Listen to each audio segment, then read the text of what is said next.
Om Jnanatimirandhasya Jnananjana Shalakaya Chakshurunmilitam Yena Tasmai Shri Gurave Namaha. I've been here and there speaking on the pastimes of various noted devotees of Sri Krishna Chaitanya Mahaprabhu. Srila Bhaktisiddhanta Saraswati Thakur has advised, Parampara Jano Bhavamati. We should know very well what is our parampara. So by remembering that even the names of these devotees and what to speak of their qualities and pastimes, the whole world can be purified. So I'm gradually printing out from various shastric sources their pastimes and summarizing them with the aim that devotees can know about these pastimes. And hopefully may make it into a book at some point in time also. Today we can discuss Sri Pundarika Vidyanidhi, who in Krishna Lila is Rishabhanu Raja, the father of Srimati Radharani. So during his Navadvip pastimes of chanting and dancing, one time Chaitanya Mahaprabhu, after engaging in Sankirtan with his devotees, he sat down and tearfully called out, Pundarik, my father, Pundarik. Pundarik is my father and my greatest friend. When will I have the opportunity to again see him? And devotees thought Chaitanya Mahaprabhu was referring to Pundarikaksha, Krishna. And they weren't sure. Maybe he's referring to some devotee, but they didn't know any devotee by that name. When the Lord regained external consciousness, the devotees asked him, who were you calling for? If there's any devotee who's as dear to you as he that you are calling for so plaintively, then we should also like to have his association. Please tell us all about him. And Chaitanya Mahaprabhu said that anyone who does not know Pundarik Vidyanidhi is not a Vaishnava. Yet you're all very fortunate to want to know about him. His qualities are so wonderful that all the world can be purified simply by hearing of him. He appears like a worldly enjoyer, and thus people do not recognize him as a Vaishnava. He comes from the place in East Bengal known as Chattogram. He is very highly learned Brahmana, very assiduous in performing his duties, and respected by all. He is always floating in the waves of the ocean of the nectar of devotion to Krishna, and all these symptoms of transcendental ecstasy, such as tears flowing from his eyes, hair standing on end, their quivering of the body, they are recognizable within him. He is a great devotee of Mother Ganga. He doesn't take bath in Ganga because he thinks, I don't want to put my feet in Ganga. And he doesn't even like to come and see the Ganga in the day because he doesn't like to see people there brushing their teeth there and washing their cloth and spitting, and he becomes distressed. But he just goes at night to take darshan of the Ganga and offer respect. Before performing deity worship, daily deity worship, he drinks a little Ganga water. Thus, by his activities, he demonstrates what is the actual path of religion. He has property in Chattogram and also here in Navadvip. He'll be coming here soon, so you'll all get to meet him. However, on first seeing him, no one can recognize he's a Vaishnava. They will think he's just a completely materialistic person. However, I'm very much desirous of his association. And all of you, please, by your prayers, pull him here. Then again, he wept loudly, calling out, Pundarik, Father, Pundarik, Father. And sure enough, Pundarik Vidyanidhi soon came to Navadvip, accompanied by many servants, brahmanas, disciples, and with a vast amount of possessions. Among all the followers of Chaitanya Mahaprabhu, the only one who knew him knew him as a Vaishnava, or knew him at all, was Mukunda Datta, who was also from Chattogram, so knew of his personality. And the other, Mukunda Datta and his brother Vasudev Datta, these two. So Mukunda was in age quite young compared to Pundarik. Himself, Gadadhar and Chaitanya Mahaprabhu himself, they were all of about the same age. So one day Mukunda Datta said to Gadadhar Pandit that I know that you are always desirous of the association of Vaishnavas. So I would like to introduce you to a great Vaishnava, and in return you can give me the benediction that I can always be your servant. Radha was very happy. This is very good news. Let's go. So chanting the names of Krishna, he proceeded with Mukunda. So they arrived at the opulent mansion of Pundarika Vidyanidhi. Radha and Mukunda offered salutations. They were offered a seat. And Pundarik inquired from Mukunda, this boy looks very pure-hearted. He looks like by his effulgence, he looks like a devotee of Vishnu. What is his name? Where is he from? So Mukunda replied that his name is Gadadha, and his father's name is Madhav Mishra. His father was also from Chattogram. He is a strict brahmachari since childhood. He has no interest in family life. He is well loved by all the Vaishnavas. He is very assiduous in his practice of bhakti, and he only likes to associate with Vaishnavas. Therefore, I have brought him to have darshan of your lotus feet. Now, Gadadha himself was having a few doubts now, because he saw the opulent manner of living of Pundarik, living in a big mansion, and he was seated on a very opulent bed with all fancy canopy and silk bed sheets and brass-studded pillars, and then there was all very fancy water pots, and then there was next to it there was an ornamented brass box which was used as a spittoon for spitting after chewing pan. He was being fanned on both sides by servants with very opulent peacock fans. His hair was very nicely, long hair was very nicely combed with scented oil, and he looked just like a prince. In the room there was a big swing in which you could lie down and be swung back and forward, and he really looked like a first-class sense enjoyer who really knew how to enjoy the world very nicely. Because Gadadha, as a strict brahmachari, eschewed all thoughts of anything slightly resembling sense gratification. And he started thinking in a sarcastic manner that why has Mukunda brought me here? What kind of a Vaishnava is this? He's enjoying life very pleasantly with the finest of everything.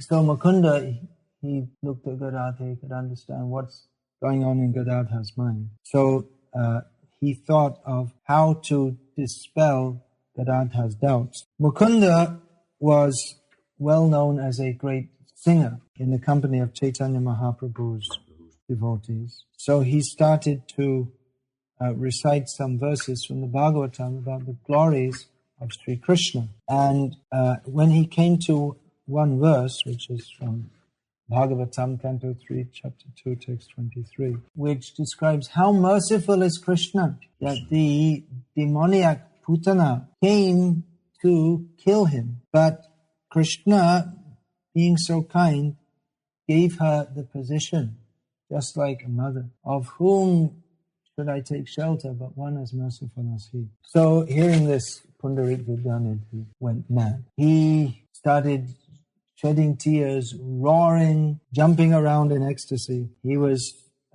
fully overcome by the ecstasy of love of Krishna. He fell to the ground, and thrashing his legs and hands, all the water pots and all the different valuable items were turned over and smashed. All the nice arrangement of the silken bed was all made into a big mess by his madness. And he called out again and again, Krishna is my Lord, Krishna is my life. He is all in all to me. Such a greatly merciful Lord, still I have not got his mercy. And everyone in the room was afraid that he's going to kill himself or cause himself great bodily damage, because he's just rolling around and thrashing. And all the servants tried to hold him, but they couldn't. Even 10 men couldn't hold him. He was overwhelmed with such ecstasy. And this went on for a long time, and then eventually he became still,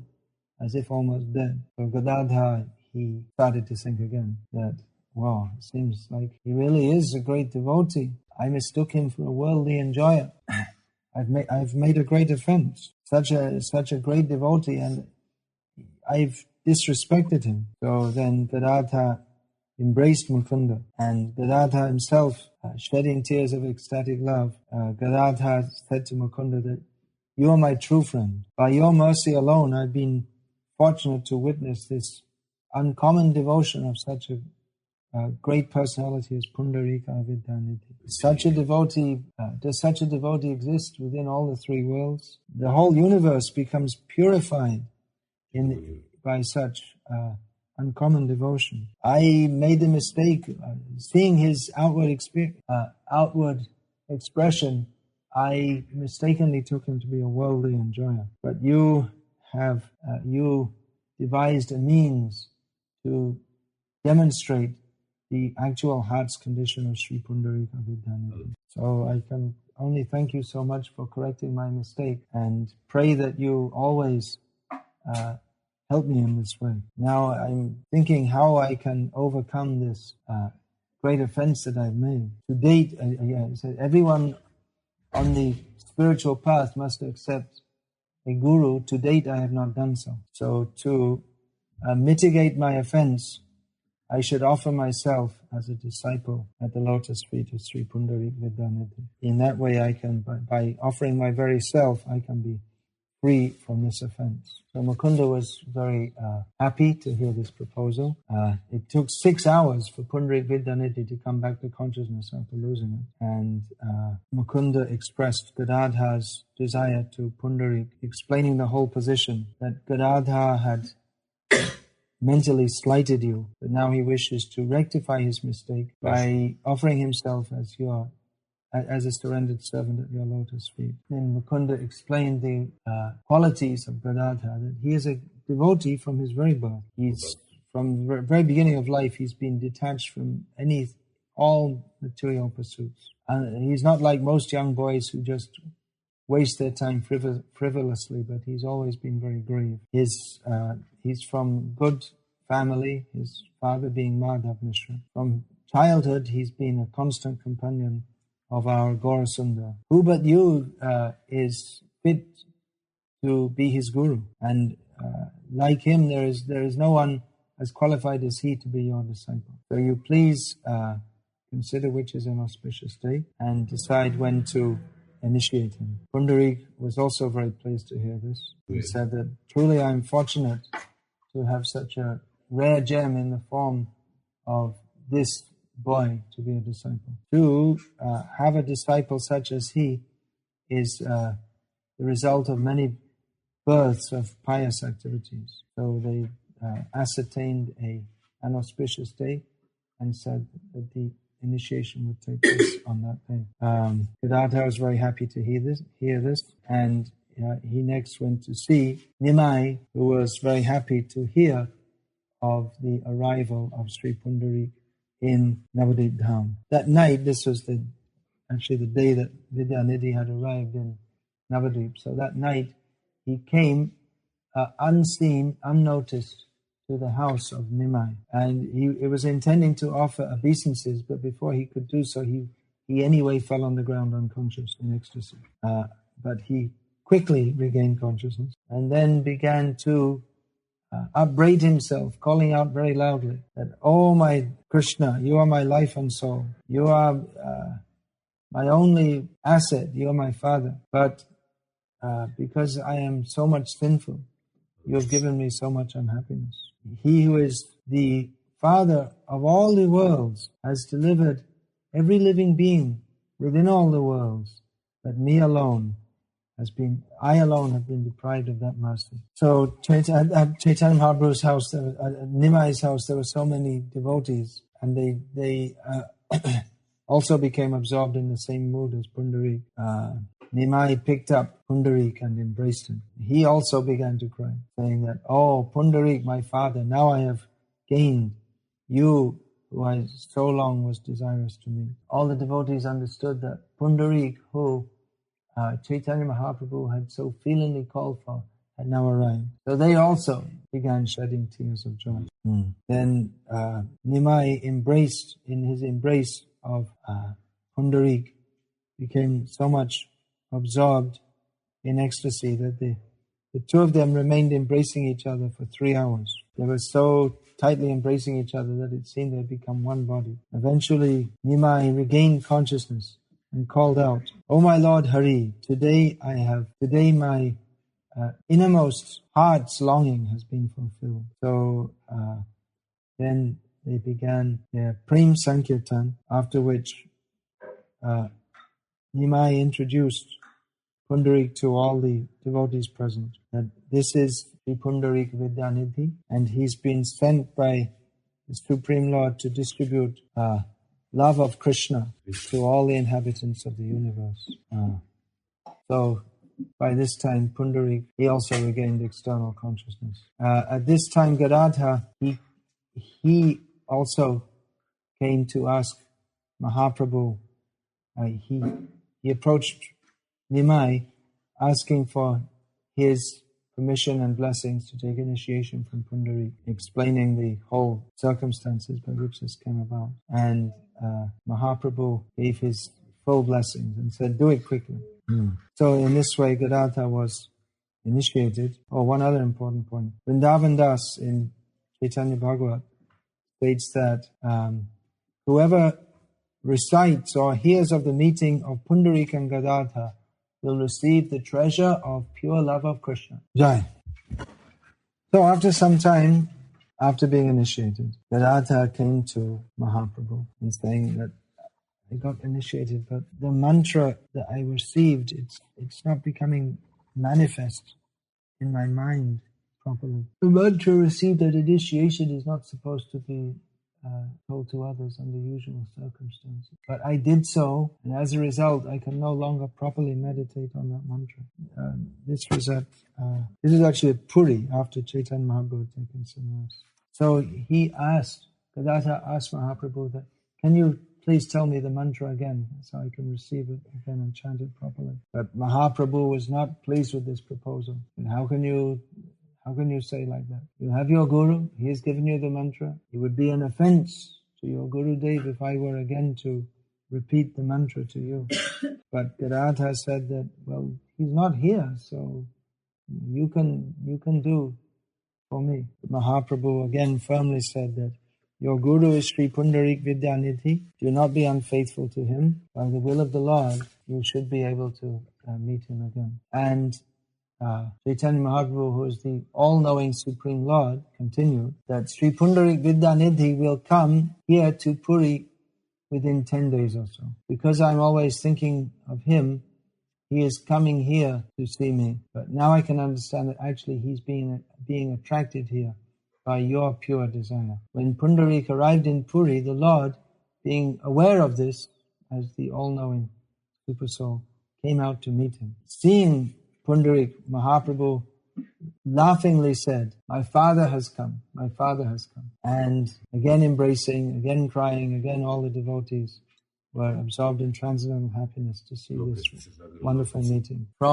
Previously from Navadip, Swarup Damodar, who was present in Puri as the intimate secretary of Chaitanya Mahaprabhu. From previously, Swarup Damodar and Pundarik had been intimate friends. So when Swarup saw Pundarik, he tried to take the dust of his feet. And Pundarik also tried to take Swarup Damodar's dust. So each one was trying to take the dust from the feet of the other one and stop the other one from taking the dust from his feet. And they were both pretty strong. So it became like a little fight, but neither could succeed. And all the devotees and Mahaprabhu himself were laughing and laughing to see this transcendental fun. So after truce was called, then Mahaprabhu said, "Now you've come here, you please remain for a long time." And during this period, Gadadhar was again able to receive the mantra from Pundarik.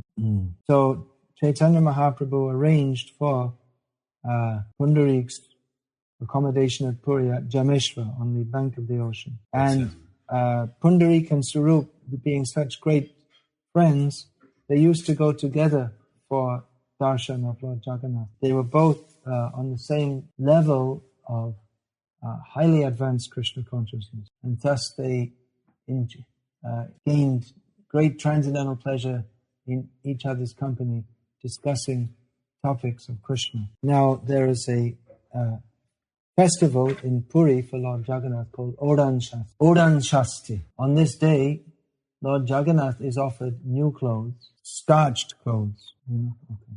They don't know probably. In the modern age, you don't have starched clothes. There's a process when you cook rice in a lot of water, then the extra water is poured off, and that's got rice starch in it. And that cloth is placed in that, and then it becomes a little stiff. That's the right word. And it looks very nice, actually. It's considered very high class in Bengal even today. Not only in Bengal, Orissa also. Other parts of India, but now they forgot all this. They do ironing now. So anyway, there's a rule in Shastra that one should not offer the deity starched cloth. It's considered not suitable for offering to deities for some reason. However, in Puri, there are many in the worship of Lord Jagannath. There are many rules which are not followed. They have their own set of rules. It's not that they don't follow any rules, but they have their own set of rules. So when Pundarika, Vidyanidhi saw that Lord Jagannath was dressed in starched cloth, he thought, what are they doing, these priests? They don't know what they're doing at all. And he asked Swarup Damodar, what kind of people are they here? I mean, they know the scriptures. There are plenty of people here who know the scriptures. So why did they offer starched cloth to the Lord? So Swarup Damodar replied, this is Deshacha. This is special rules which are followed in this place. Yeah. He said, why are you making such a big thing out of this? Just because one knows all the scriptural rules doesn't mean that one is obliged to follow them at all times in every way. This is a traditional festival which has been observed here for many centuries. If it was not pleasing to the Lord, then the king, who's in charge of deity worship, should have stopped it. But Pundarika wasn't satisfied. Well, that's all right. The Supreme Lord, he's fully independent. He can do whatever he likes. But why should his servants think that they can do what they like? This cloth is impure. And all the pujaris and everyone else is touching it, and they all become impure. Supreme Lord, for the Supreme Lord, everything is possible, but that doesn't mean that everyone should imitate it. I think the king's ministers, they're not considering all this. They must be dullheads. And maybe the king also wears starched cloth on his head. So in this way, there was discussion between them. As was common between Swarup Damodar and Pundarika, they would overstate their positions and become very strong with each other, and as a kind of bantering. You know what bantering? It means like teasing and fun, just like, you don't know what you're talking about. As if they're really much against each other, but it's just in fun. So as they were joking with each other, they eventually, as they were joking with each other as they came back from the temple, and eventually they went to their respective residences. Now that night, Lord Jagannath came to see Pundarika in a dream. And he came with Lord Balaram, and they both beat him up. They were very angry with him. You're blaming my servitors. They beat him in the face. Boom, boom, boom, boom. Again and again. They beat him so hard that their own fingers became swollen up. You ever saw Jagannath's fingers? Pundarika saw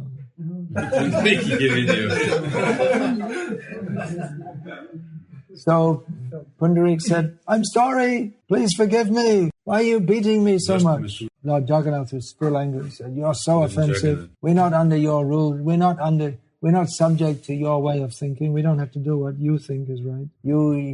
Even Swarup Damodar tried to explain to you, but you're insistent on trying to blame my servitors. You better get out of here and go back home. It's my festival and I like it, and you're saying it's wrong.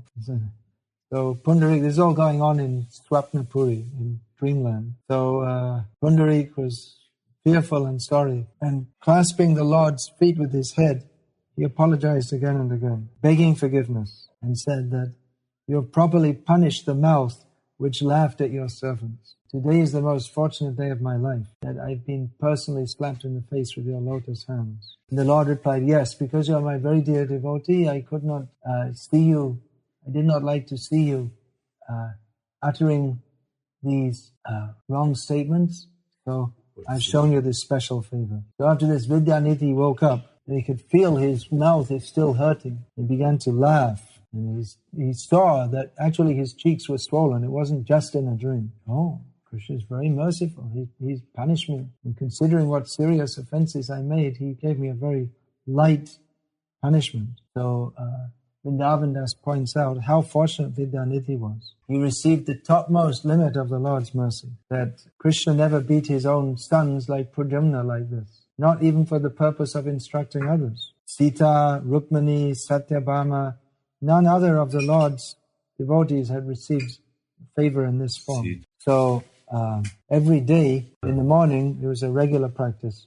Swarup Damodar would come to Vidyanidhi's house and together they would go for darshan of Lord Jagannath. But when he arrived that morning, he found Vidyanidhi still lying on his bed. He said, what happened? Vidyanidhi called, come inside, I'll tell you everything. So Swarup came in and saw that Pundarik's cheek was all fluffed up and there was marks of like some very big fingers had been slapping them. What happened? You must be hurting so much. So Pundarik laughingly replied that this is the reaction for my offenses of criticizing the Lord's servitors for using starched cloth for the Lord. Yeah. Lord Jagannath and Lord Balaram came to me in a dream, and for almost an hour they went on beating me, saying, anything else you want to say about our new clothes? I couldn't say anything because they were beating me so much. I'm just lying here because I don't want to go outside. And everyone will say, what happened? When the swelling goes down, then I can go out. I don't want to talk about this to anyone, but I feel that I'm very fortunate. If it wasn't for this mercy of the Lord, I would have fallen into hell. So the two of them laughed together in great joy at the mercy that Pundarik had received. So his name was Pundarika Vidyanidhi. Vidyanidhi means the ocean of knowledge, and Caitanya Mahaprabhu gave him the name Premanidhi, the ocean of love of Krishna. So at his birthplace there's a temple that's now been under the management of and is being much renovated and developed by ISKCON devotees. And that's all that's known about Pundarik Vidyanidhi. That's all. So we can all pray for his mercy. Hare Krishna. Is there any question? Yeah. We can see that Chaitanya Mahaprabhu gladly accepted the association of Pundarika Vidyanidhi in spite of his opulent position. On the other side, he was very careful to avoid the association of Maharaj Prabhu. Anyone else know the secret of this? Because Lord Chaitanya appeared in the mode of Srimati Radharani, and Pundarika Vidyanidhi is Vishnavan. Yeah, translate that. So you're saying that the father-son or father-daughter relationship overrode that consideration, is it? I thought of another reason, that Chaitanya Mahaprabhu refused to see Maharaj Prataparudra because he said that for a sannyasi to associate with such a worldly person is worse than drinking poison. Vishabhakshanatopya sadhu. But this in Navadip, when he met Pundarik, that was before he took sannyas. And to a large extent, Chaitanya Mahaprabhu himself at that time appeared not like a worldly enjoyer, but there are descriptions of there how his long flowing hair with chandana charchita, his body was all smeared with sandalwood pulp, and so that because he was taking the role of a sannyasi, he didn't want to meet a worldly enjoyer. But later, when it was revealed that Maharaj Prataparudra was such a great devotee, then Chaitanya Mahaprabhu accepted to see him. Only when it was abundantly clear that Maharaj Prataparudra was more a devotee than a king, he identified himself more as a servant of the devotees than as a king, then he was accepted. He said that if I can't get the association of Lord Chaitanya on account of being a king, then I'll give up my kingdom. So his feelings of devotion were much stronger than his feeling of being a king and a worldly enjoyer. There's a picture a painting which he commissioned of all Chaitanya Mahaprabhu sitting with all his great associates, and Maharaj Prataparudra fully prostrated before them all. So that's how he wanted the painting made, how he wanted to identify himself. Anything else? Where is it? No, it's in Bengal. That was just featured in PTG 1 or 2 issues ago. In Berhampur, north of Mayapur. There are several copies of it, but the what is supposed to be the original or the oldest in existence is in Berhampur, north of Maya. It seems that Ramanujacharya had also similar Yeah. experience. Ramanuja had a similar experience with Jagannath. Because Ramanuja was going all over India, and in many places the proper standard of deity worship wasn't being followed, so he was standardizing it according to Pancharatra. When he came to Puri, he saw, so he wanted to change all the customs. But one night, he went to sleep in Puri, and he woke up in Kurmakshetra, which is 600 kilometers? Not that far. 400. No, it's about 300 to 400 kilometers. So he did his work in Kurmakshetra, not in Purushottam Kshetra. Jagannath it's a whole cult, and I'm not saying that in the modern derogatory sense of the term. It's a whole culture, tremendous culture at Puri. Even recently, there were so many mutts active there that there's a book written by a disciple of Bhaktisiddhanta where he described all the mutts. But most of them are in disrepair, or no one's staying there now. It used to, even until recently, it was a great religious center. Still it is, but the like I say, there's so many mutts which were there, which are just now uninhabited, or there's no activities there. Anything else? So that lack of activities in the maps, is that characteristics of this age? Yeah, it's a typical feature of Kali Yuga. As in Bhagavatam, it's stated that among many other good qualities of human beings, dharma will decline day by day. Is there any explanation? How is possible? Why he was behaving like that? Why Pundarika was blaming? No, behaving. Oh, I see. About his behaving with his blaming the servants of Lord Jagannath. That's stated in Chaitanya Bhagavad, that he was inspired by the Lord within. And all these less easy to understand features of the devotees, we can understand that's inspired by the Lord's Leela Shakti. So, it's said that he deliberately hid his Vaishnavism. He may have had some purpose in doing so. Some Vairagis, they used to hide their Vaishnavism by, for instance, scattering fish scales outside their huts, so that people would think they're eating fish, and then they wouldn't come and bother them. They could do their bhajan without any disturbance. Or sometimes they would pay a prostitute to come and sit outside their hut, and then people would think they're fallen and they wouldn't bother them. So it also demonstrates that in the character of a Vaishnava, pure devotion is the central and active principle. Pure devotion is the central and active principle. And that although generally devotees are renounced in their behavior, renunciation is not in and of itself necessary for bhakti. It's a tatashta lakshana, not a swarup lakshana of bhakti. It's an auxiliary principle. Your English is better than mine. It's not a principal, a mukhya. Secondary. It's a secondary. Yeah, auxiliary, he's got the right word. There's another word I'm looking for. Auxiliary will be these two, Gyan and Vairagya, they generally accompany devotees, but even if a devotee doesn't have Gyan, or he doesn't exhibit great Vairagya, he has full Gyan and full Vairagya if he's a devotee of Krishna fully. It also demonstrates how in any station of life, one may be a grihasta or a sannyasi, but one can take to and be fully in Krishna consciousness. So Lord Chaitanya taught different principles through different devotees. It's also that bhakti is not a stereotype. It's not that devotees are like factory-produced robots. Different personality. Everyone is a different personality. Some quite unique. It seems that in general that's why the other devotees no one could recognize him as a Vaishnava. It seems that it's very rare, actually, because sometimes, devotees, I heard devotees in ISKCON, they say, you see, we can be rich also, we can be big businessmen, you see, like Pundarika Vidyanidhi. But I don't think that they understand, actually, in the name of Yukta Vairagya, we can live such such a way. Can live an opulent life and be a devotee? You can be, but generally a devotee won't strive for that. He puts his energy into acquiring devotion, not money. If by providence one is born in a rich family, it's not that he has to give it all up like Raghunath Das to be a devotee. This we find in our movement.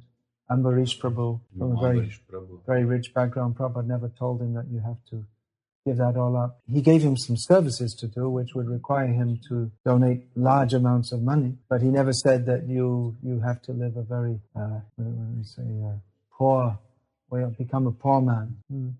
There are other examples. Matsya Avatar, he's not as rich as Ambarish, but he's... Well, that's another, I'll say that. So he was, again, a grihasta, successful, making lots of money, and again, Prabhupada never told him, you stop all that. For example, Giriraj Maharaj, well, he joined Prabhupada as a brahmachari and was never inclined to married life, and Prabhupada encouraged him in that. Actually, Prabhupada asked a question like this to Bhaktisiddhanta Saraswati, that Raghunath Das was born into great opulence, but he gave it up and lived an extremely renounced life, whereas Ramananda Rai, he was in an opulent position. He remained in that opulent position and went on with his service. So Prabhupada at that time, Abhay Charana Ravinda Das, asked Srila Bhaktisiddhanta Saraswati, how was that? Why did one give everything up, and why did everyone remain in his position? And Bhaktisiddhanta Saraswati explained that, well, according to their respective positions, whatever was, they accepted what was a favorable position for serving the Lord. What was favorable or suitable for one might not be for another. But the consideration in both cases was how best to serve the Lord. Regarding discrimination, we make discrimination, then we risk that we misjudge some devotees. If we don't use discrimination, then we risk that we become followers. We have in Croatia this Gopal praying, right? Yes, he is obvious, but some other cases things are more subtle. So what is better or what is worse? If we discriminate, we make maybe offense to somebody, and if we don't discriminate, then again we're in trouble. Difficult question. Again, it may not be the same answer in each case, or even for each person. One of the most spectacular fall downs in ISKCON, even when it came to be known that his position was very fallen, there were certain devotees who respected and supported him. And those devotees who respected and supported him, they were at the time and still are some of the most respected devotees in ISKCON. But there were others who said that this cannot go on. Some of those who said it can't go on, they were so much insistent and always looking for the bad points that they fell down. They were so much insistent on the point, this is wrong, this is wrong, this is wrong. They couldn't think of anything positive about Krishna consciousness, and they went away. But if they hadn't said anything, then we'd be in a worse position than we are today. And it's not that everyone who pointed it out fell down, but some who just their consciousness became overcome by it, they fell down. In the case, it was about 1972, when in New York, the GBC's wife was offering chicken to the deities. I think ISKCON was crazy. Now, it's crazy then too. The devotees, they weren't sure what to do, because they had the idea we have to follow the GBC. Prabhupada is so strong on this point. So when Prabhupada came and the whole thing, it was brought to Prabhupada, said, Prabhupada, we're not sure what to do here. Prabhupada said, well, it was good that the junior devotees had the attitude of we should just follow the GBC, but the senior men should have done something to rectify the situation. So maybe you can take your cue from that. Interesting points to consider, considering our own delicate position. No one says anything, then it just becomes completely sahajaristic. Everything is okay, whatever you do, it's all just bhakti, don't criticize. But if you criticize to such an extent that you have no time or taste for the holy names or Krishna Katha, then we simply become fault finders. Can we say from that example that the senior devotees made offense because they did not react? Well, Prabhupada seemed to indicate that. Yeah, you become you become implicated. If nonsense is going on and you don't say anything, you also become implicated. So dangerous all around. Therefore, we have to pray. Oh, Krishna, Krishna, Krishna, Krishna, Krishna, Krishna, Raksha Mam. Oh, Krishna, protect me. Make my motives pure, that I'm not just, for the sake of showing myself, I'm better, you're wrong. Not like that. Well, if it's stupid, just think about it, and if it's stupid, don't ask it. We know that we cannot take bath in Radha Kund, that we cannot touch. But can we some way by hand now, because it can help us and on our... No, you take water on your hand and sprinkle on your head. That's the system. It's like the story of how many Chinamen does it take to put a screw in the wall. Of course, it's a racial joke. Nowadays, we're not supposed to make a racial joke. There's 21. 1 to hold the screw and 20 to turn the wall. Anyway, we don't have anything against Chinamen. That's one of the jokes from before the days when we realized that we're not supposed to be racist. So there's an easier way to do it. Instead of having someone pick you up and dunk you in the water, you just take a little and sprinkle it on your head. Yeah, good. It's good we're not allowed to enter. They allow the Western devotees to enter, then within 2 years they'll have disco dancing in the temple. And they'll be selling pizza prasadam. It's good. Good rule. Okay, Hare Krishna. All glories to Srila Prabhupada.